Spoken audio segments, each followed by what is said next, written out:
ජේසුනි ඔබ හමුවීමෙන් මේ වචනේ ඉදිරිපිට නතර වෙන්න. ජේසුනි ඔබ හමුවීමෙන් ජේසුනි ඔබ හමුවීමෙන් තමයි හැම දෙයක්ම පටන් ගන්නේ. ජේසුනි ඔබ හමුවීමෙන් ජය ලැබුවෙමි හද පිරිසාමෙන්. මනුස්සෙක් ජීවිතේ ජයග්‍රහණය ලබන්නේ ජේසුව හමුවීමෙන්. මනුස්සෙක් ජීවිතේ ජයග්‍රහණය ලබන්නේ ජේසුව හමුවීමෙන්. වාඩි වෙන්න. ක්‍රිස්තියානිය පිළිබඳව අපේ ඔළුවේ තිබෙන මූලික වැරදි අදහසක් මම ඉවත් කරන්න කැමතියි. Today I would like to take a wrong idea that you have about Christianity from you.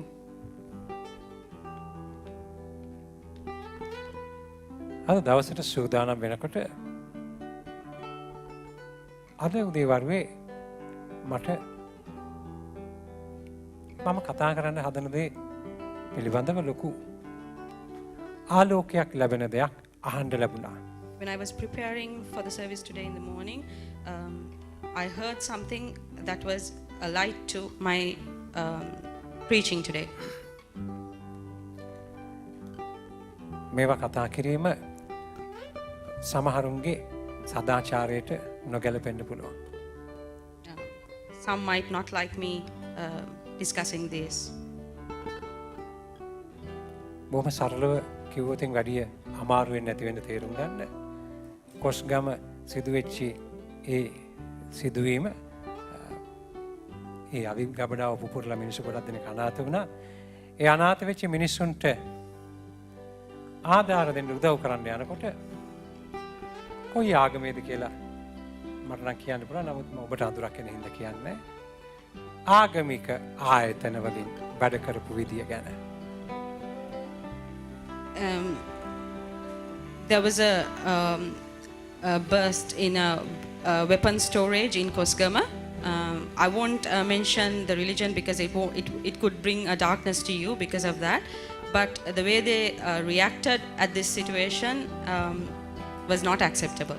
මේ අනතුරට මුහුණ දීලා අනාථ වෙච්ච මිනිස්සු ඉන්නකොට ගම පුරාම When there were people who were affected by this in the village, all over the village, සාමාන්‍ය මිනිස්සු සාමාන්‍ය සමාජ වලින් ඔය ක්‍රීඩා සමිති ඔය එක එක ක්ලබ්ස් වලින් ගිහිල්ලා කිසිම ભેදයක් නැතුව හැමෝටම උදව් කරනකොට when ordinary people from different clubs and societies in the village were helping everyone in the village, ප්‍රධාන ආගමික නායකයෝ the main religious leaders, මේ අය තමුන්ගේ කණ්ඩායමට තමුන්ගේ ආගමට තමුන්ගේ සභාවට පන්තියට අයිතිද ඒ සමාජිකත්වයේ තියනවාද ඒ ගෙවීම් කරනවාද කියන දේ හොයලා බලලා එහෙම කරන අයට විතරයි ආධාර බෙදලා තියෙන්නේ.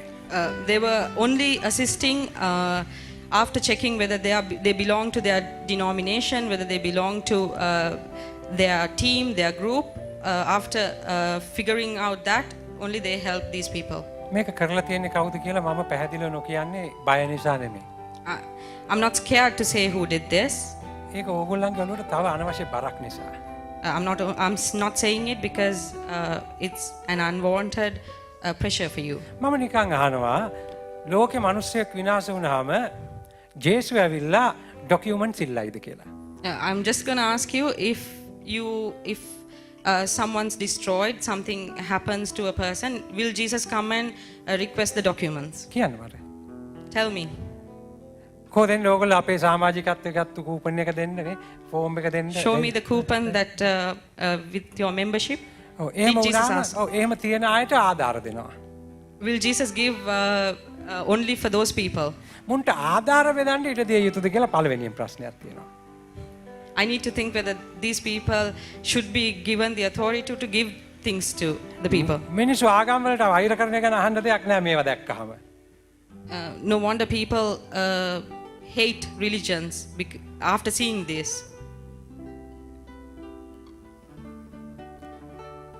මේ ආගම් වරද්දගත්තු තැනක් තියෙනවා මූලිකවම. There's a place where all these religions have got wrong. ඔබේ එකම දරුවා බන්දලා දෙන්න යනකොට ඔබ කැමති ඔබ යන පල්ලිය හරි පන්සල හරි දෙන්න පුළුවන් උපරිම ආශිර්වාද දෙනවටද භාගයක් දෙනවටද? If your only child is going to get married, would you like for that person to get a complete blessing from your own church or not? කියන්න.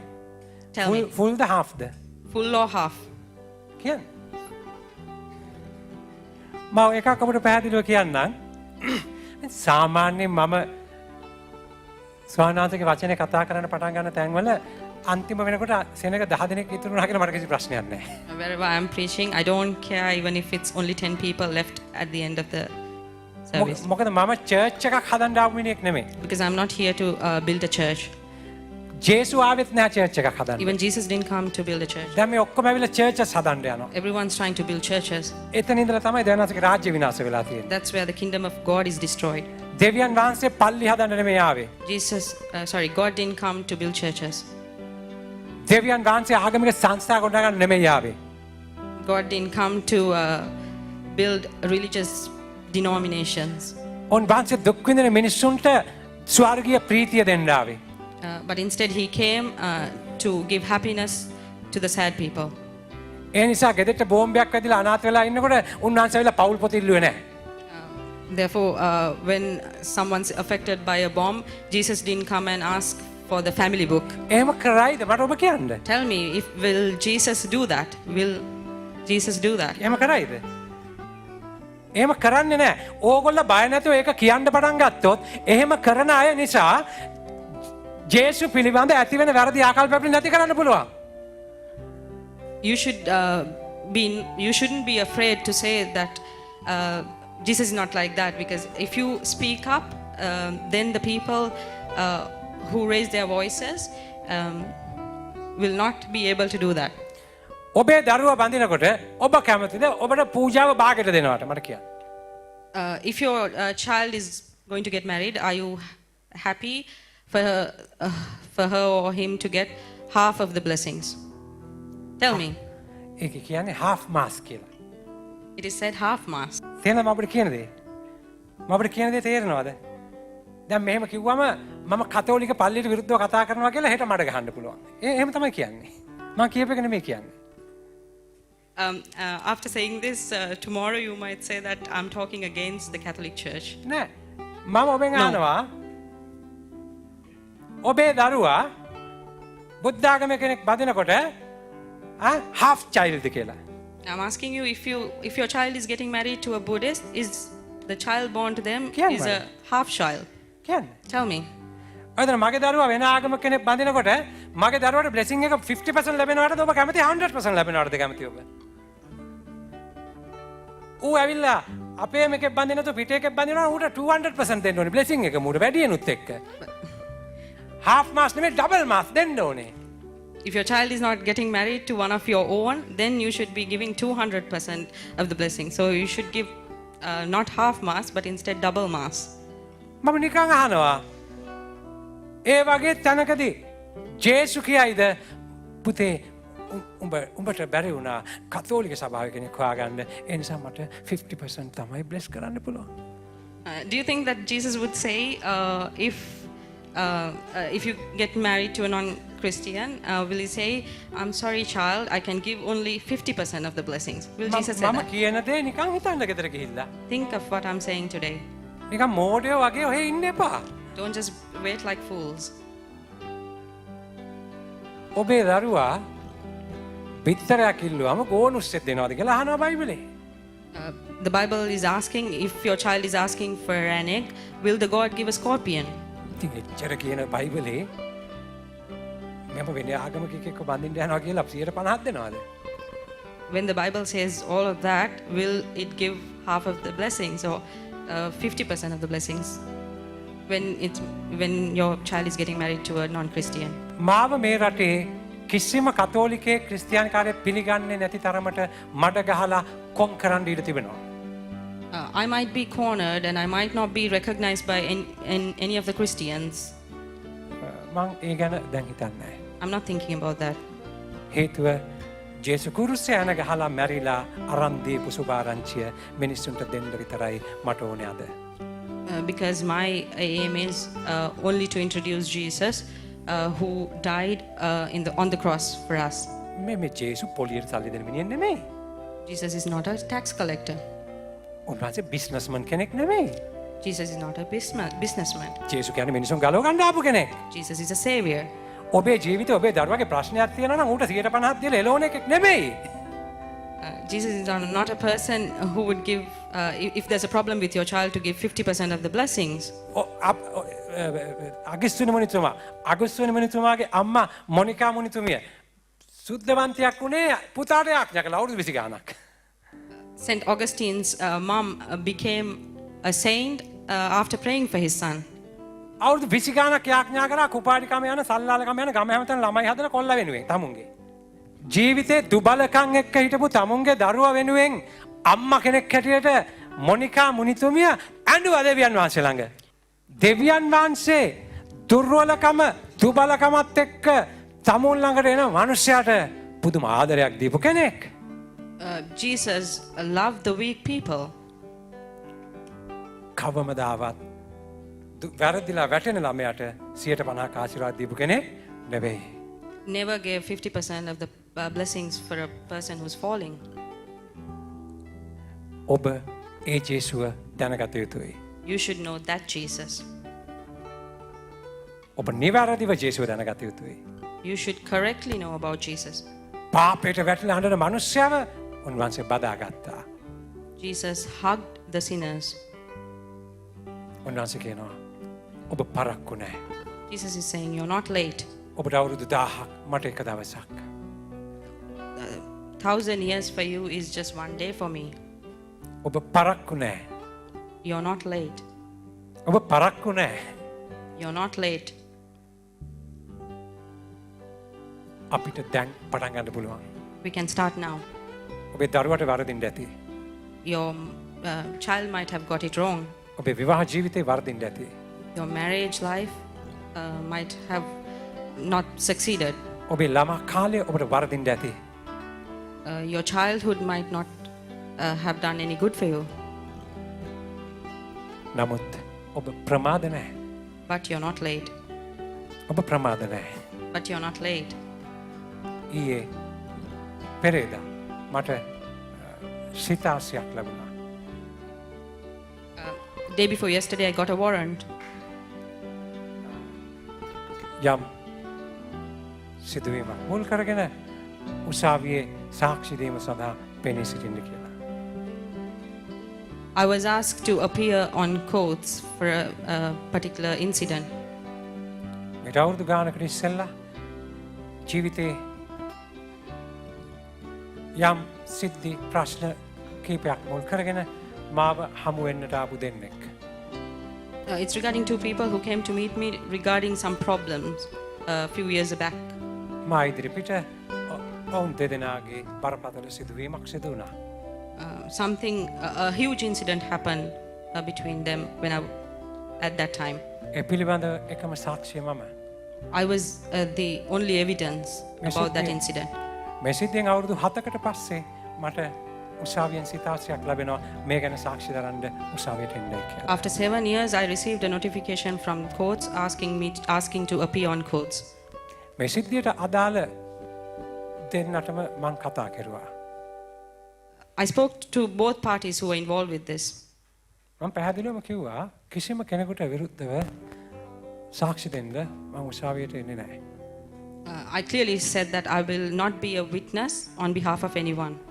දෙකින් දිගටම මේක එක පාර්ශ්වයක් මගෙන් ඉල්ලුවා බ්‍රදර් දැකපු දේ විතරක් කියන්න මේක එච්චරයි ඔබ විතරයි ඉන්නේ කියලා. One party continuously requested me to say what I saw because I was the only person who saw it. මම කමට කරන්න බෑයි කියලා. I said I can't do it. මම එහෙම බෑ කියද්දි මට මේ සිතාසිය ආවා. When I was continuously saying no only, I received this notification. මම පැහැදිලිවම උන් දෙදෙනාටම කතා කරලා කිව්වා මම වාට කරන ෆේවර් එකක් නිසාත් නෙමෙයි මම වාට විරුද්ධ නිසාත් නෙමෙයි මේ සිද්ධිය සම්බන්ධව මම සාක්ෂි දෙන්නේ නැහැ. I clearly told them not because I am on your side or I'm against you that I'm not giving evidence or I'm being a witness. ඊට පස්සේ මම මගේ නීතිඥවරයාට කතා කරුවා. I spoke to my lawyer. මම ඔහුට මම මේක ඇහුවා කොපි එකක් මේ සිතාසිය. I sent a copy of the notification I received. මම ඇහුවා මේක නීත්‍යානුකූල තත්ත්වය මොකක්ද මේක නීතිය මොකක්ද මම උසාවියට නොගින් සිටීම වරදක්ද? I requested legal advice from him. I asked if I don't appear on courts whether it's wrong. මගේ නීතිඥවරයා මට කිව්වා බ්‍රදර් උසාවියට යන්න ඕනේ ඒ විතරක් නෙමෙයි ඔබ සාක්ෂි දෙන්නත් ඕනේ ඔබ දැකපු දේ ඔබ බොරු කියලා ඒක ඔප්පු නොතෙන් ඊට පස්සේ උසාවිය නොම ගෑවීම ගැන ඔබට විරුද්ධව උසාවියට කටයුතු කරන්න පුළුවන් මේක තමයි මේකේ නීතිමය තත්ත්වය කියලා. Then he said that you cannot wait without going to courts. You have to appear on courts. That if you are lying, they can take action against you for misleading courts. මැරයෝ මාව පැහැරගෙන ගිහිල්ලා තියෙනවා. Thugs have kidnapped me. මගේ බිරිඳව පැහැරගෙන ගිහිල්ලා තියෙනවා. Have kidnapped my wife. මගේ ඔළුවට ආයුධ තියලා මරණීය තර්ජන ඇති කරලා තිබෙනවා. Have shown weapons to me. Have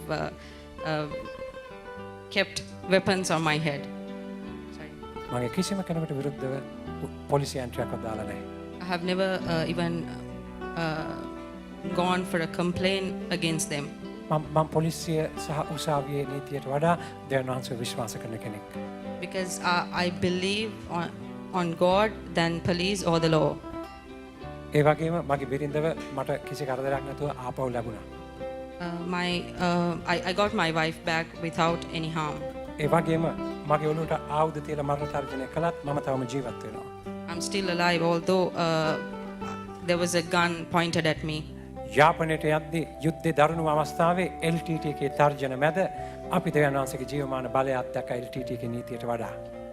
When there was war in Jaffna, we experienced the living Christ, although there was a heavy war in the northern part of the country. මගේ නීතිඥවරයාට මම කිව්වා මගේ බිරිඳව පැහැරගෙන ගිහිල්ලා මං උසාවිය ගියේ නැහැ. මේ වෙන එකෙක් දික්කසාද වෙන්න යනකොට ඇයි මාව ගෙන්නන්නේ කියලා. Then I told my lawyer I didn't even go to courts when my wife was kidnapped. Why should I go for someone else's divorce? ඕවා කරන්න දෙයක් නැහැ. මේක උසාවියෙන් අඬ ගහලා තියෙන්නේ මේ පාර්ශවය ඉදිරිපත් කළා උසාවියට කිව්වොත් මේ සාක්ෂි අපි කැඳවන්නේ නැහැයි කියලා ඒක ඔබට වලකින්න පුළුවන් එහෙම නැත්නම් මේක හිතාමතාමයි කරලා තියෙන ඔබට යන්න වෙනවයි කියලා. And then my lawyer said that you have to go to courts unless that party withdraw the witness. මම තීරණයක් ගත්තා. I decided something. මම මගේ නීතිඥවරයාට කිව්වා නීතිය මට එහෙම කිව්වත් I told my lawyer although the law says like that to me. මට මෙහෙම කරන්න බැරිද? Can't I do like this? මගේ ඉදිරිපිට මාව විශ්වාස කරලා මේ දෙන්නම එදා කතා කරේ. They both trusted me and they spoke in front of me that day. අද එක්කෙනෙකුට විරුද්ධව මට සාක්ෂි දෙන්න බෑ. Today I cannot be a witness against someone. ලක්ෂ ගාණක් මේ ලෝකෙ මිනිස්සු මාව විශ්වාස කරලා කතා කරනවා. There are hundreds of thousands of people who talk to me, trusting me in the world. ඒ සියලු දෙනාට මට අගෞරවයක් කරන්න සිද්ධ වෙනවා මෙසේ වුණොත්. If I do like this, I am insulting all of them.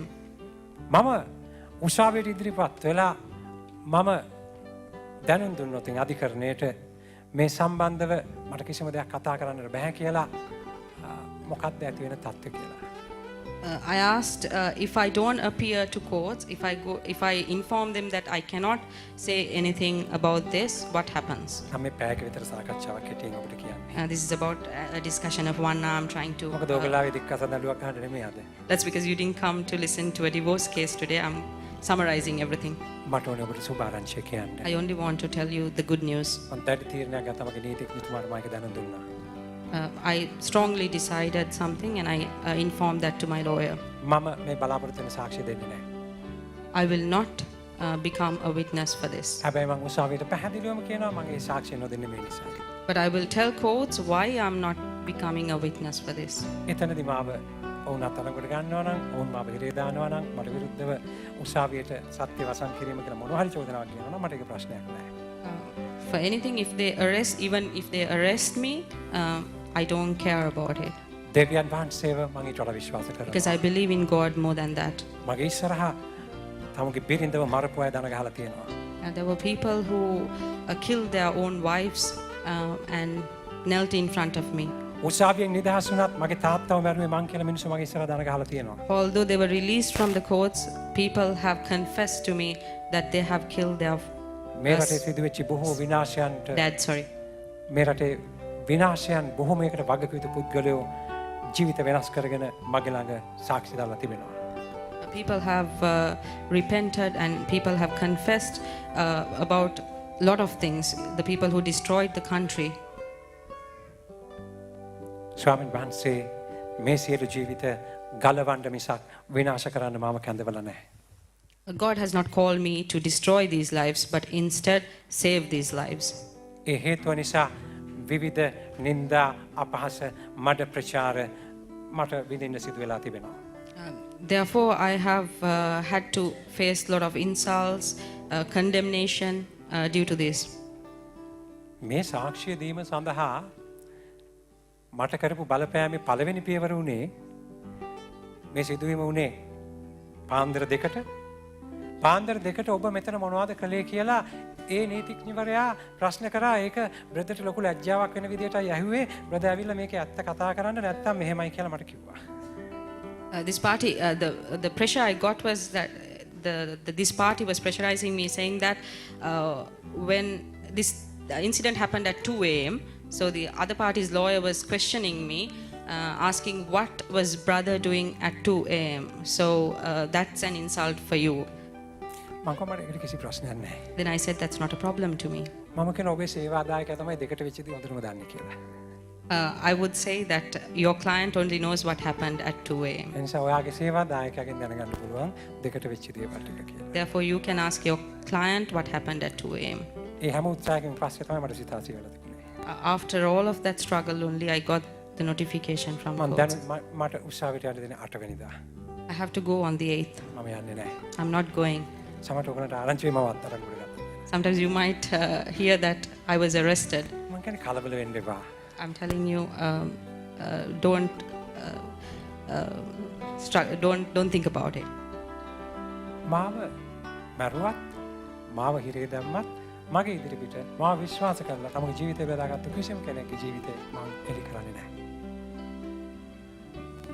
Even if I'm arrested, I will not share a person's confession or a person who has shared their lives with me. මොකද මේ නීතිය හෝ උසාවිය ගැන මගේ විශ්වාසයක් නැහැ. Because I don't believe in the law or courts. මම ඊට වඩා දෙවියන් වහන්සේ විශ්වාස කරනවා. I believe in God more than that. අපේ දරුවෝ බඳින්නේ මේ උසාවියේ මේ නීතිය ඉස්සරහ පිටට ගිහිල්ලා. Our children get married in front of this court. ඒ නිසා අද කිසිම පෞලික ප්‍රශ්නයක් ඇති වෙලා නැහැ. මොකද නීතිය අනුකූලව විවාහ වෙලා ඉන්න නිසා. Therefore, there's no problem because they have got married legally. නේද? Is it so? ඒගොල්ලෝ නීති අනුකූලව විවාහ වෙලා ඉන්න නිසා. ඒගොල්ලෝ කොහොමද පල්ලියෙන් බැඳලා නිසා. ඒගොල්ලෝ රණ්ඩු වෙන්නෙත් නැහැ. ඒගොල්ලෝ තරහ යන්නෙත් නැහැ. ඒගොල්ලෝ බැනගන්නෙත් නැහැ. ඒගොල්ලෝ දෙකසාද වෙන්නෙත් නැහැ. මරණතුරු සතුටින් සමාදානෙන් ජීවත් වෙනවා. Because they have married legally, they don't even shout at each other, they don't fight, they live very peacefully. එහෙමද? Is that so? මට පේනවා ඕගොල්ලොත් හරි සමාදානෙන් ජීවත් වෙනවා කියලා. I can see that you also live very peacefully. හරි සතුටුයි. Very happy about it. ජීවිතේ ඇත්ත හොයාගෙන යන්න. Seek for the truth in life. ඇත්ත හොයාගෙන යන්න. Seek for the truth. ඔබේ දරුවාගේ ජීවිතයට කඳුළු ගේන බොරුව ප්‍රතික්ෂේප කරන්න. The false that bring a tear to your child, reject that. අද නීත්‍යානුකූල ලියවිලි වලින් අපේ දරුවන්ගේ විවාහ ජීවිත සුරක්ෂිත වෙලා නැහැ. The legal documents have not saved our children's marriage life. අද දෙමව්පියෝ තමුගේ දරුවන්ගේ විවාහ ජීවිත නිසා අඬනවා. The parents are crying because of the marriage lives of their children. දරුවෝ නිසා අද දෙමව්පියෝ ගිනි ගොඩවල් වල ජීවත් වෙනවා. Because of their children, the parents are living in burning furnaces. ඔය නීත්‍යානුකූල ලියකියවිලි පොත්පත් ඒ අපේ දරුවන්ගේ ජීවිතවලට සැනසීම ගෙනල්ලා නැහැ. The legal documents, books have not bring them to salvation or given them any relief. අපේ ජීවිතවලට සැනසීම ගේන සත්‍ය මරන්නට එපා. The relief that, the relief that comes to our life, don't kill that. Don't kill the relief that comes to our life. මම ඔබට මේ සතිය අට තුල කතා කරන්නට යන්නේ මේ රටේ උසාවි වලින් ඔබට නොලැබෙන සහනය පිළිබඳව. I'm going to talk about the relief that you're going to get that is not given to you by the courts during these 8 weeks. ඔබ ආරක්ෂාව බලාපොරොත්තු වෙන පොලිසියෙන් ඔබට නොලැබෙන ආරක්ෂාව ඔබට ලැබෙන තැන පිළිබඳව.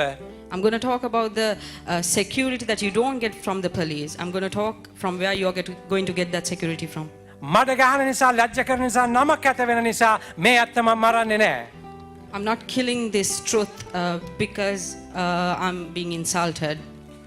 හේතුව අද මගේ ළඟ අඬන දෙමව්පියෝ දහස් ගාණක් මම හැම ගැස්නකින් දකිනවා. Because I'm seeing thousands of parents who are crying before me.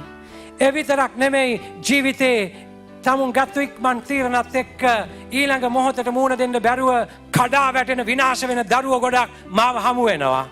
I have seen children who are falling apart because of the quick decisions that they've made in life. මේ ජීවිත වෙනුවෙන් මම උන්වහන්සේගේ අලුත් මාවත හොයනවා. For these lives, I'm seeking for the pathway for these life, for the happiness of these lives. ඒකට මට ගොඩක් දෙනෙක්ගේ සහයෝගය ලැබෙන්නේ නැහැ.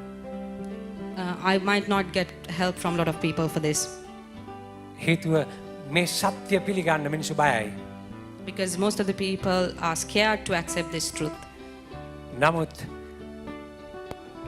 However, පැහැදිලි ලෙසම මේ සත්‍ය තුල තමුගේ විනාශ වෙන දරුවව උස්සගෙන අඬන දෙමව්පියෝ මගෙත් එක්ක ඉන්නවා. However, there are parents who are carrying their children with these struggles.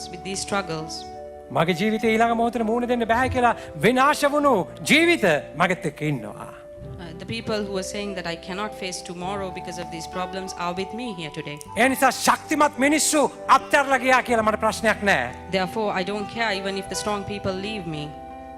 ලෝකේ ලස්සන්ට ඇවිදගෙන යන නම්බුකාර මිනිස්සු අත්හැරලා ගියායි කියලා මට ප්‍රශ්නයක් නැහැ. Therefore, I don't mind even if the people who are walking very nicely in life goes away from me. අපි ලස්සන්ට මේ කුරුස තිරස් අරගෙන මල් අරගෙන රෙඩ් කාපට් දාගෙන නේද? අපි මේ මල ගෙදර අපේ මිනි උස්සගෙන යනවා. දෙපැත්තෙන් ලස්සනට ඇඳගෙන නේද? On the two sides, dressed very nicely. ඔව් ඇවිදින්නෙත් අර ගසගත මන් දන්නේ මොන මාච් එකද? මල මාච් එකද? ඒ කියන්නේ මේ යන විදිය නිකන් පොඩ්ඩක් කල්පනා කරලා බලන්න පල් හොරු දෙන්නෙක් මැද ජේසු අන්තිම ගමන යනවා. Dying on the cross on the two sides, there were only thieves. ඔය කියන මාච් එකක් නැහැ. There were no march as such. Red carpet නෑ ලේ ගලන්නේ. There were no red carpets as such. රෙදි නෑ හෙළුවල්ලෙන් අර ගහලා තියෙන්නේ. There were no clothes. Instead, he was naked. දෙපැත්තේ ඉන්නේ හොරු දෙන්නෙක්. On the two sides, it was only thieves. ඒක තමයි උන්වහන්සේට අවසානයේ ලැබිච්ච ගෞරවය. That's the last respect he got. අපි කොහෙද ඉන්නේ? Where are we? අපි මොනවද හොයන්නේ? What are we seeking? හොරු දෙන්නෙක් මැද මැරිච්ච ජේසු. Jesus who died in the middle of two thieves. හොරෙක් වංචාකාරයෙක් හැටියට රෙදි ගලවල හෙළුවල්ලෙන් අන ගහලා ලැජ්ජාවෙන් මැරිච්ච ජේසු. Jesus who died as a cheater, as a stealer, and who was crossed because of these. මුළු ලෝකෙම ලැජ්ජාවෙන් අඬන මිනිස්සුන්ගේ බලාපොරොත්තුව බවට පත් වුණා. He became the hope of the people who are suffering today. මුළු ලෝකෙම කොන් වෙච්ච පිළිකුල් වෙච්ච මිනිස්සුන්ගේ ජීවිතවල බලාපොරොත්තුව බවට පත් වුණා. He became the hope of the people who are cornered today. ඒ නිසා Therefore, අද අඬන ඔබ භාග්‍යවන්තයි. Therefore, today who are crying, you're blessed.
එක දෙයක් විතරක් ප්‍රාර්ථනා කරන්න. අද මෙතන ඉඳගෙන ඉන්න ඔබ අම්මේ තාත්තේ දුවේ පුතේ හරි වේදනාවෙන් ඔබ ඉන්නව වෙන්නට පුළුවන්. බලාපොරොත්තු විනාශ වෙලා ජීවිතේ ඊටාම වේදනාත්මක අත්දැකීමකින් අද ඔය පුටුවේ ඔබ ඉඳගෙන ඉන්නව වෙන්නට පුළුවන්. නමුත් එක දෙයක් විශ්වාස කරන්න. ඔබේ සිතට සිසිල ගේන පුදුම ආදරයක් ඔබ කරා එන්නට යනවා. මුතු පබලු වනාවේ මට සිසිල ගෙනාවේ හැමදාම පතන්නේ ඔබේ සෙවණයි කතරේ මුතු පබලු වනාවේ හැමදාම එක තැනක් ගැන විශ්වාස කරන්න එපා. ඔබේ දරුවන්ට සිද්ධ වෙන අයහපත විශ්වාස කරන්න එපා. ඊට වඩා යහපත බලවත්. එපා ඔබේ විවාහ ජීවිතයට සිද්ධ වේගෙන යන අයහපත විශ්වාස කරන්න එපා. ඊට වඩා ආදරය බලවත්. අපි ගොඩ නගන්නට යන්නේ මේ පාපයට විරුද්ධව ආදරය තුල තිබෙන බලය. ඒ ආදරයට පුළුවන් මේ කඳුළු පිස දාන්නට. ඒ ආදරයට පුළුවන් ඔබේ ගින්න නිවන්නට. උසාවියට බැරිදේ, පොලිසියට බැරිදේ, ඔබේ නෑදෑයින්ට බැරිදේ, ඔබේ සල්ලි වලින් බැරිදේ. පුදුමාකාර විදියට පුළුවන් කියන එක ඔබට දකින්නට සලස්සන සති 8කටයි ඔබ ඇතුළු වෙමින් සිටින්නේ.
ඔබ හොයන සැනසීම, ඔබ හොයන පිළිතුර ඉතාම ඈත වෙන්න පුළුවන්. දුර සිටිජයේ ඈත. නමුත් දේදුන්නක් වගේ ඔබට පෙනෙන්නට පටන් ගනීවි මේ සති 8 තුල. ඔබ අඬන, ඔබ වේදනාව විඳින, ඔබ වාසරණ කරන, ඔබේ ජීවිතේ කඩා විනාශ කරන අරගලය ඔබට දේදුන්නක් වගේ ඉතා ලස්සන තැනකින් පෙනෙන්නට පටන් ගනීවි. නමුත් එක දෙයක් දුවේ පුතේ, විශ්වාස කරන්නට එපා කිසිම කෙනෙකුට ඔබ ලැජ්ජ කරන්නට පුළුවන් කියලා. විශ්වාස කරන්නට එපා කිසිම කෙනෙකුට ඔබට විරුද්ධව විනාශයක් කරන්නට පුළුවන් කියලා. විශ්වාස කරන්නට එපා ඔබේ දරුවගේ ජීවිතයට තව මිනිස්සෙකුට විරුද්ධ වෙන්නට පුළුවන් කියලා. විශ්වාස කරන්නට එපා ඔබේ ජීවිතය තුල තිබෙන ප්‍රීතිය අයිමි කරන්නට මේ පොළවේ කිසිම බලවේගයක් තිබෙනවා කියලා. විශ්වාස කරන්නට එපා. ඔබ ඔබේ විශ්වාසය වෙනස් කරන්න. විශ්වාසය වෙනස් කරන්න. භයානක විදියට ඔබේ ඉදිරිපිට තියෙන ප්‍රශ්න තියෙයි. වෙනස් කළ නොහැකි අර්බුද ඔබ ඉදිරිපිට තියෙයි. නමුත් බය වෙන්නට එපා. ඒ සියල්ල බොරුවක් බවට පත් කරමින් දේදුන්නක් මෙන් ඈතින් ඔබට පෙනෙන්නට පටන් ගන්නට යනවා මේ ස්වාමින් වහන්සේගේ මහා ආලෝක ධාරාව. දුර සිටිජ ඉමව්වේ දේදුන්න දිහාවේ. දුර සිටිජ ඉමව්වේ දේදුන්න දිහාවේ. නිරතුරුව දැනෙන්නේ ඔබේ සිසිලද මෙලොවේ. මුතු පබලු වලාවේ මට සිසිල ගෙනාවේ. හැමදාම පතන්නේ ඔබේ සෙවනයි කතරේ මුතු පබලු වලාවේ කාන්තාරේ හෙවන ඔබ විතරයි. පුදුම ලස්සන වචනයක්. ඔබ ඉන්න එහෙම තැනක කාන්තාරේ කියන්නේ හෙවනක් නැති තැන.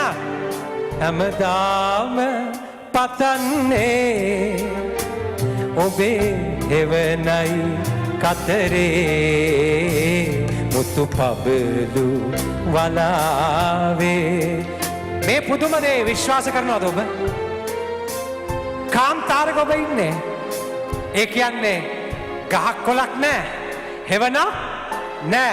නමුත් කාන්තාරයේදී ඔබට හෙවන දෙන්නට පුළුවන් කෙනෙක් ඉන්නවා. කැමති නම් අත්පොල සන්නාදයක් දෙන්න ඒ ස්වාමින් වහන්සේට.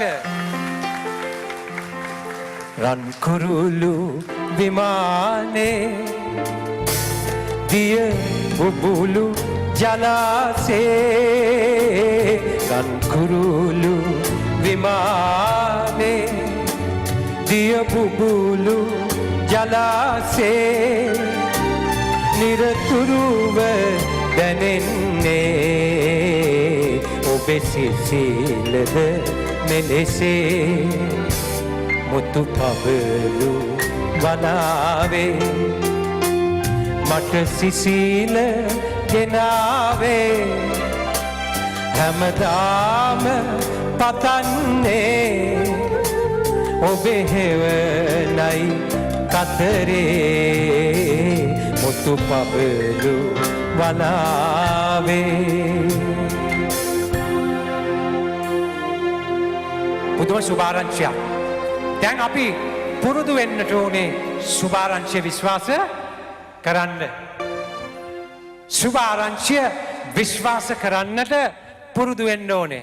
We have to get used to believing the good news. මං ගිය සුමානේ දෙයක් හිතුවා මං ඒක මේ සුමානේ දැන් දකිනවා. Last week I thought of something and today I'm witnessing that. මට හිතුණා කෙනෙකුට කතා කරලා කියන්න දැන් ඇති ඔහොම හිටියා ලස්සනට කොණ්ඩේ කපලා වැවුල කපලා මෙන්න මේ පාට ලස්සන ඇඳුමක් ඇඳලා එන්න කියලා ලබන සුමානේ එනකොට.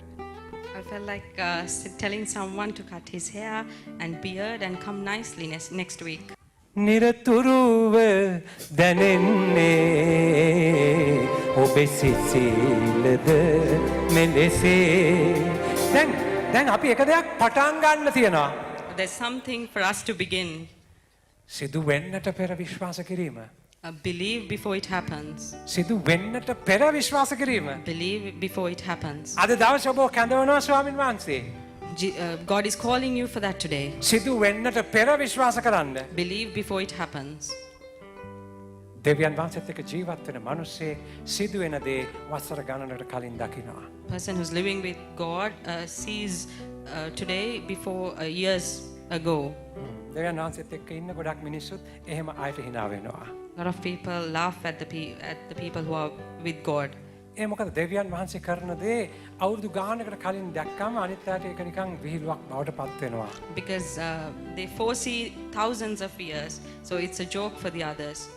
සිදු වෙන්නට පෙර දැකීම. Seeing before it happens. Sorry. දැන් මම ඔබට කියනවා. Now I'm going to tell you. අද ඔබට තිබෙන අරගලය අර්බුදය දුක ප්‍රශ්න ඉස්සරහට යන්න. Today I'm going to tell you to go before your problem, your struggle, your struggling to now. දැන් මම ඔබට කියනවා මම කියපු වාක්‍යය දෙන්න ගේන්න. Now I'm telling you, bring this sentence before it. සිදු වෙන්නට පෙර දැකීම. Seeing before it happens. සිදු වෙන්නට පෙර දැකීම. Seeing before happening. ඔබේ දරුවා දික්කසාද වෙන්න යනවා. Your child is going to get divorced. දැන් මෙතෙන්ට ගේන්න මේ අත්දැකීම. Bring that experience now here. ඒක ස්වාමීන් වහන්සේ සිදු වෙන්නට දෙන්නේ නැහැ. God is not going to let that happen. ඔබේ ජීවිතේ විනාශ වෙන්නට යන ඔබට පේනවා. Your life is going to be destroyed. You can see that. දැන් අරක ගේන්න මෙතෙන්ට. Bring that here now. ස්වාමීන් වහන්සේ ඒක වෙන්න දෙන්නේ නැහැ. God is not going to let that happen. දැන් ඔබට සිතෙන ඕනම දෙයක් ඔබ අද බයෙන් ඉන්න කලකිරලා ඉන්න ඕනම දෙයක් මෙතෙන්ට ගේන්න. Likewise, bring all your disappointments now here මේ වචනය දැන් එතෙන්ට එක්කාසු කරගන්න. and take this word to it. Add it to that. ඒක වෙන්නේ නැහැ. It's not going to happen. ස්වාමීන් වහන්සේගේ ආලෝකය දැන් දකින්න. See the light of God. දැන් මේක මං කියලා 100 සැරයක් විතර කියලා හිටන් මේ මන්ත්‍රයක් කරලා හිටන් ඔළුව අවුල් ගන්න මේ යන්නේ. I'm not going to say this 100 times and destroy your thoughts or thinking. ඒක වචනේ 100 සැරයක් විතර ජප කරලා හිටන් මම මෙතන දෙයක් කරවන්න නෙමෙයි මම යන්නේ. I'm not going to say it 100 times and confuse you. ජීවමාන වූ ස්වාමීන් වහන්සේ Living Jesus, ඔබ වෙනුවෙන් කරන්නට යන දේ what He's going to do on behalf of you. සිදු වෙන්නට පෙර දකින්නටයි මම ඔබ කැඳවන්නේ. I'm calling you to see it before it happens. එතනදී ඔබේ වෛරය ඉවත් වෙනවා. There your anger will be taken off. ඔබේ කේන්තිය තිබුණොත් ස්වාමීන් මොකුත් කරගන්න බැරි වෙනවා. If you have your anger within you, God can't do anything. ඔබ තුල තරහවක් තිබුණොත් ස්වාමීන් මොකුත් කරගන්න බැරි වෙනවා. If there is an anger within you, God can't do anything. මේ රටේ ප්‍රබල පුද්ගලයෙක් මේ රටේ බොහෝ දෙනෙක්ගේ ජීවිතවල බලපාපු වගකීම් පුද්ගලයෙක් සිරගත වුණා. A person who was a responsible person in the country who had an impact on many people's lives were taken to prison. මං ඔහුව බලන්න හිරගෙදරට ගියා. I went to prison to see him. ඔහු මගෙන් ඇහුවා ඔයාගේ දෙවියන් වහන්සේ කෝ මට මොනවද කරේ කියලා. He asked me, where is your God? What did he do to me? ඒක කියන වෙලාවෙත් ඒ ඇස් දෙකේ වෛරය ක්‍රෝධය පිරීලා තිබුණා. Even at that time when he was saying that, I saw anger in his eyes. මම ඔහු හිරේ ඇතුලේ ඉඳන් බය නැතුව කිව්වා ඔය ඔහොම වෛරෙන් ඉන්නකොට ස්වාමීන් වහන්සේට ඔබට ළඟට එන්න බැරුවයි ඉන්නේ කියලා. Because he was in jail, I was not scared to say that because of your anger, God can't do anything. මම දන්නවා මට අඩු ගන්න මාස ගානක් ඇතුලේ ඉන්න වෙනවා කියලා. Because I know that he has to be in jail for some time, even for some months. එහෙම නැත්නම් ඔය ඒ තරම දරුණු පුද්ගලයෙක්. If not, he is a very strong person. ඔව් මම යාට මං කිව්වා ඔබ වෛරය තමයි මේකට මූලික හේතුවයි කියලා. I told him that your anger is the main reason for this. දෙවියන් වහන්සේට ඔබත් එක්ක ලොකු දෙයක් කරන්නට අවශ්‍ය වෙලා තිබෙනවා. I told him that God wants to do something wonderful in your life. දැන් ඔබට මහානක විනාශයක් බවට දැන් සිදුවේගෙන යන දේ පුදුම ප්‍රාතිහාරයකට පෙරලන්නට ස්වාමීන් වහන්සේට අවශ්‍ය වෙලා තිබෙනවා. God wants to turn your problem to a great miracle in your life. ලෑස්තිද? Are you ready? තොට ඕන්න හරවගනිමු වගේ ඉන්නේ. හෝල් එකම. මට තමයි දැන් විනාශ වෙලා තියෙන්නේ. මට තමයි දැන් ප්‍රශ්න වෙලා තියෙන්නේ. මගේ ළමයි තමයි දැන් දික්කසාද වෙන්න යන්නේ. මගේ ෆැමිලි එක තමයි දැන් ඩිවෝස් වෙන්න යන්නේ. ඒ වගේ මුන් බලගෙන යන්නේ. චාර්ජ්ට් වෙච්ච දෙයක් කියලා. You're looking at me as if I have all the problems, that my children are going to get divorced and I'm having all of these problems and struggles. ඕගොල්ලන්ට මොකුත් නැද්ද? Don't you have any problem? මට පුදුම සතුටක් දැනෙනවා. I'm so happy. මම වැරදි නගරේ තෝරගෙන. I have selected the wrong town. මේ ප්‍රශ්න සියල්ල විසඳගත්තු නගරයක් මම තෝරගෙන. This is a town which has solved all their problems. Divorce කිව්වම ෂොක් වෙන නගරයක් මම තෝරගෙන. It's a town who gets shocked when it says divorced. පුදුමාකාර නගරයක්. Very amazing town. අර හින්දි සින්දුවේ කියන වගේ ජීවන් නගරෙහි ඔබේ ජීවිතයේ විනාශය මහා බලවත් අත්දැකීමකට පෙරලෙන්නටම යනවා. Your problem in life is going to be transformed to a great wonderful thing today. ශුද්ධ බයිබලයේ Matthew තුමාගේ සුවිශේෂය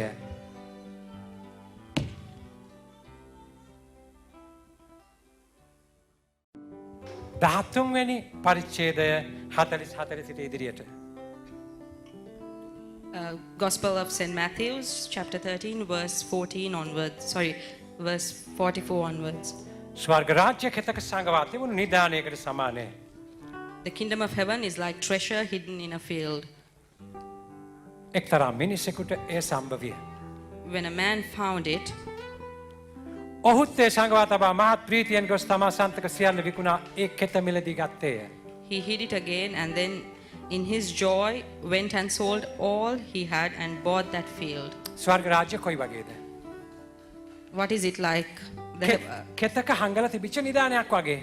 Heaven is like a treasure hidden in a field. මේක කෙනෙකුට හම්බෙනවා. A person finds it. දැන් එයා මොකද කරන්නේ? ඕක කාටවත් කියන්නේ නැතුව ඕක රහසක් කරලා තියන්න අරිනවා. What does he do? Does he keep it a secret?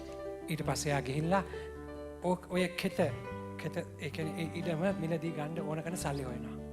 He keeps it a secret and he finds the money to buy it. එලියෙන් බැලුවාම මේ අක්කර භාගේ රුපියල් ලක්ෂ 5ක් විතර වටිනවා. දැන් ඔක්කොම පැත්තකින් තියලා අර ඉඩම මිලදී ගන්න ඕන කරන සල්ලි හොයන්න යනවා. Keeping everything aside, he went to find the money to buy this field. බැලුවට මේක ලක්ෂ වටින 5ක් තමයි වටිනාකම. From outward, it's only worth about 500,000. මේ මනුස්සයා ලක්ෂ 25ක් කියනවා. But this man is saying it's 25,000. ඔක්කොම ගෙන ඕකට කවුද 25ක් දෙන්න කියනවා. Everyone's coming and saying, who's going to give 25 for this? හැබැයි කෙනෙක් දන්නවා මේක ඇතුලේ නිදානයක් තිබෙනවායි කියලා. But one person knows that there's a treasure in this field. එයා දන්නවා ඒක ලක්ෂ 500කට වටිනවායි කියලා. He knows that it's worth more than 500 එයා lakhs. මොනවද කරන්නේ? What is he doing? එයා රහසක් කරේම තියන්න අරිනවා. He keeps it a secret. ඊට පස්සේ එයා ගිහිල්ලා අර පහ හැමෝම 5යි කියලා කිව්වට 25ක් හොයනවා මේක ගන්න.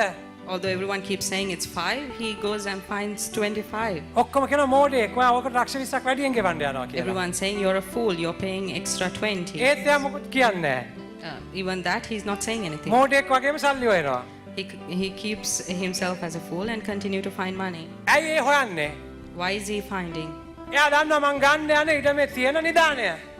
Because he knows that he's going to buy the treasure in the field. ස්වර්ග රාජ්‍ය Heaven, කෙතක හංගලා තිබිච්ච a thing hidden in a field, නිදානයකට සමානයි. it's equal to a treasure hidden in a field. ඒක දැනගත්තු කෙනා The person who knows that ඒක රහසක් කරලා තියන්න ඇරලා keeps it a secret, ඒකට සල්ලි හොයනවා ඒකෙත පිළිදී ගන්න. finds the money to buy that. ඒක ලස්සන දේවල් වෙනවා. Beautiful things happen. එයා ඇවිල්ලා එයාගේ වාහන විකුණනවා. He sells his vehicles. ඒත් ලක්ෂ 25ට මදි. Still, it's not enough for එයා 25. ඉන්න ගේත් විකුණනවා. He's even selling his house that he's living in. වටේ ඉන්න ඔක්කොම කියන මූ මෝඩයෙක්. අර නිකන් අර කුඹුරු කෑල්ල ගන්න මූ මේක විකුණනවා. Everyone around him is saying he's a fool. He's selling everything to buy this, which is not worth. තවත් 5ක් අඩුයි. Still, he's short of 5. Chain එකක් විකුණනවා. He's selling his chain also. මගුල් මුද්දත් විකුණනවා. Selling his wedding ring also. සියලුම දේ විකුණලා 25 හදා ගන්නවා කොහොම හරි. After selling all of that, he finds 25 somehow. එයා මුළු ලෝකෙ ඉස්සර අපිට රියල් මෝඩෙක් වෙනවා. In front of the world, he's just a fool. ස්වර්ග රාජ්‍ය හොයාගෙන යන මිනිහෙක් ඒ වගේය කියලා අද සුද්ධ බයිබලයේ කියනවා. The Bible says that the person who's seeking the heaven is like that. ඒ නිදානය තියෙන තැන දැනගන්න කෙනා ඕනෑම දෙයක් අත්හැරලා ඒක මිලදී ගන්නවා. The person who knows where the treasure is will give up anything to find this treasure. ස්වර්ග රාජ්‍ය අගන අමුතු සෑදී දෙලෙන්දට සමානයි. Again, the kingdom of heaven is like a merchant looking for fine pearls. ඊට අගන අමුතු වැටයක් සම්බෝ විට ඔහු ගොස් තමා සන්තක සියල්ල විකුණා එය මිලට ගන්නේය. When he found one of great value, he went away and sold everything he had and bought it. තව උපමාවක් ගෙනල්ලා කියනවා ස්වර්ග රාජ්‍ය මුතු හොයාගෙන යන වෙලෙන්දෙක් වගේ. Another parable says that that heaven is like a merchant who's seeking for pearls. වටිනා මුතු වැටේ හම්බෙනවම When the most valuable pearl is found, එයා සතු ඔක්කොම විකුණලා එයා අර මුතු වැටේ මිලදී he ගන්නවා. sells everything that he has to buy that pearl. ස්වර්ග රාජ්‍ය වනාහි මොහුදේ හෙළන ලද සියලු වර්ගවල මසුන් හස කරත් දැලකට සමානය. ස්වර්ග රාජ්‍ය වනාහි මොහුදේ හෙළන ලද සියලු වර්ගවල මසුන් හසු කරගත් දැලකට සමානය. ඒ දල පිරුණු කල දීවරයෝ ඒ වෙරළට ඇද හිඳගෙන හොඳ මසුන් භාජනවලට එකතු කොට නරක මසුන් ඉවත දැමුහ. යුගාන්තයේදීද එසේම වන්නේය. දේවදූතයෝ නික්මා වූ දමටුන් කෙරෙන් අදමිටුන් වෙන්කොට අදමිටුන් ගිනි උදුනේ හෙලන්නෝය. එහි වැළපීම දත් පිළි කෑමද වන්නේය. 47. Once again, the kingdom of heaven is like a net that was let down into the lake and caught all kinds of fish. When it was full, the fishermen pulled it up on the shore. Then they sat down and collected the good fish in the baskets and threw the bad away. This is how it will be at the end of the age. The angels will come and separate the wicked from the righteous and throw them into the fiery furnace, where there will be weeping and gnashing of teeth. කෙතක හංගලක් තියෙන දේ පේන්නේ නැහැ. What is hidden in the field cannot be seen. නමුත් ඒක දන්න කෙනා අනිවාර්යෙන් ඒක සල්ලි දීලා ගන්නවා. However, the person who knows will somehow buy it. එක දෙයක් කියන්න ඕනේ.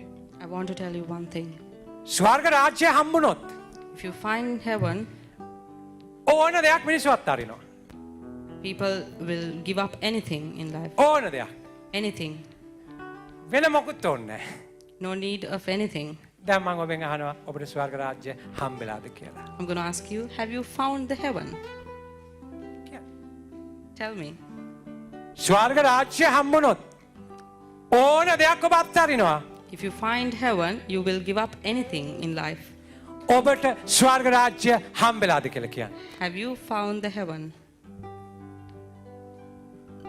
ගොඩක් අය ඔහොම කියලා කියනවා ඕගොල්ලන්ගේ කරේ තියෙන රත්තරන් ඔක්කොම ගලවලා ගෙනත් දාන්න ස්වර්ග රාජ්‍ය වෙනුවෙන් කියලා. A lot of people after saying that will say, come and leave all your jewelries here. මං ඒ වගේ දෙයක් කරන්න මෙයා දන්නේ. I'm not going to do that. ස්වර්ග රාජ්‍ය දෙන්නම් කියලා ඕගොල්ලන්ගේ තියෙන ඔක්කොම ගලව ගන්න නෙවෙයි යන්නේ.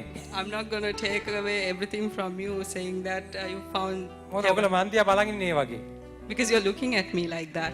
උඹත් ඒකටද සෙට් වෙන්න යන්නේ වගේ. As if you're preparing for that. නෑ මං ඒකට නෙමෙයි දැස් වෙන්න යන්නේ. No, I'm not preparing for that. මං ඔබට මේ ඇත්ත කියන්නට යනවා. I'm telling you the truth. ඔබට තාම ස්වර්ග රාජ්‍ය හම්බෙලා නෑ. You have not found the heaven. ඔබට තාම ජීවමාන ස්වාමීන් හම්බෙලා නෑ. You have not still met හම්බුනොත් living ඔබ ඕන දෙයක් Jesus. අතාරිනවා. If you meet, you will give up anything. ඕන දෙයක් එතේ වෙතත් මම මාව අතාරින්නෙත් නෑ තාම. Not anything, but you're not even leaving Maybe. me. කියන්න. අපි කොච්චර අල්ලගෙන දින්නේ? අපි කොච්චර දේවල් අල්ලගෙන දින්නේ? අත්හරින්න බෑ. තේරෙනවද ඔබට?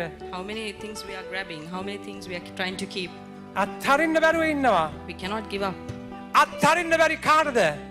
Who cannot give up? ස්වර්ග රාජ්‍ය හමු නොවිච්ච කෙනාට. People who have not found heaven. අත්හරින්න බැරි කාටද? Who cannot give up? ජේසුව හම්බෙච්ච නැති කෙනාට. People who have not met Jesus. ඔබට ස්වර්ගය හමු වුණාද? Have you found heaven?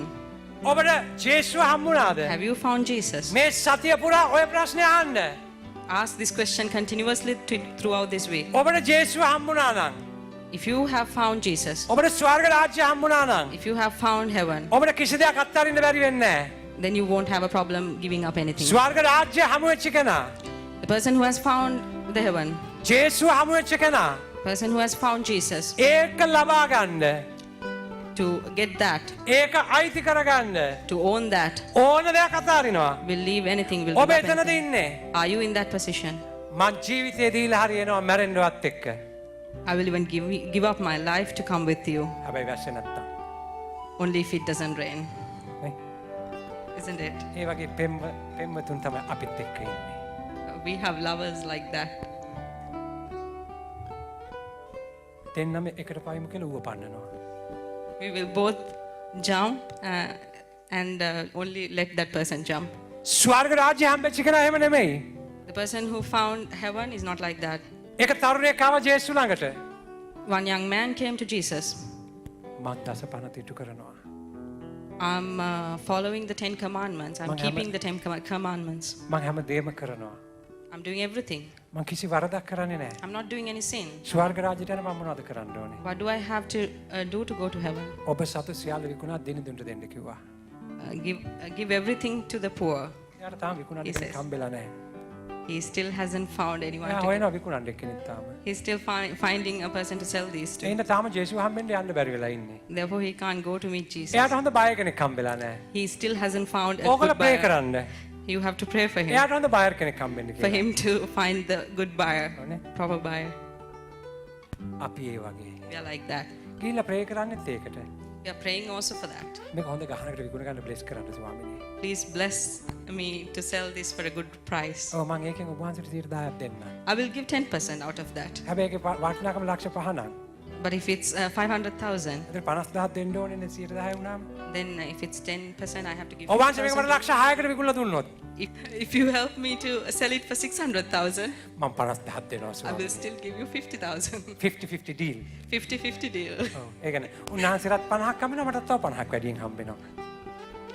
He will also get 50 extra. I will also get අන්න ඒ 50 වගේ extra. භක්තිවන්ත කතෝලික පිරිසක් එක්ක අපි ජීවත් වෙනවා ආඩම්බරයෙන්. ඔබ ජේසුව මුණ ගැහෙන්නටම ඕනේ. You have to meet Jesus. එතකොට Then මේ ජීවිතේ කවමදාවත් ඔබට අත්දකින්නට නොලැබුණු පුදුම ප්‍රීතියක් ඔබ අත්දකින්න පටන් ගන්නවා. you will experience a happiness that you have මේ never සතියට experienced. එතෙන්ට ඔබව ගෙනියන්නටයි මගේ වෑයම. What I'm trying to do is to take you through this experience during these 8 weeks.